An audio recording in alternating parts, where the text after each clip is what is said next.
with a very interesting and simple recipe which is best served with some sourdough bread or over pasta. It is none other than baked feta. So let's look into the ingredient list now.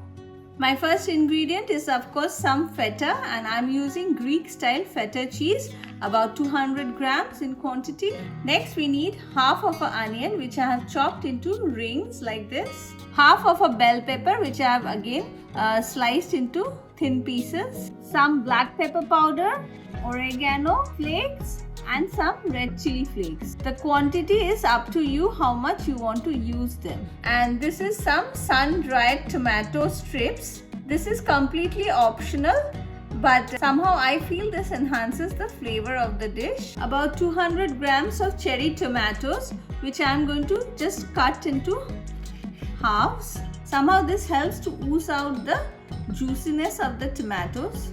Some good quantity extra virgin olive oil. To start off, we need a baking dish, and as the name suggests, we are not going to cook anything but bake and grill rather. So to start off, we are going to place our onion rings at the bottom. Just spread them all over the dish. Next, we are going to place in the bell peppers or the capsicums. Next, we are going to place in the block feta cheese. For this recipe, block feta is a must. You can't use crumbled feta. And next we are going to spread in the cherry tomatoes along the side of the feta. And now I'm going to spread in a handful of the sun-dried tomatoes. Next I'm going to spread the chili flakes. It depends on how much spicy you want your feta to be. So the quantity of chili flakes might vary. Next goes in the oregano. These are the basic flavoring ingredients for this recipe, so be generous with it. And finally some black pepper powder. And now we are going to spread in the last and final ingredient, extra virgin olive oil, about 2 tablespoons of it.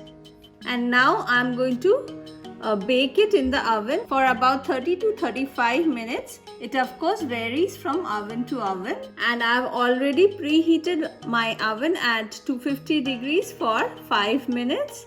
After baking it for 30 minutes, I am going to grill it for another 3 minutes just to give a nice and golden color on top of the cheese. After taking it out, you can see nice and brown grill marks, and you can check the feta is very nice and soft. Even the tomatoes, they have wrinkled up a bit, oozing out all the flavors, nice and soft and smooth. This is best served with any kind of pasta or even any kind of bread. A great appetizer for any parties. My baked feta is ready, and friends, you just saw how easy it was to make. A must try in your next party.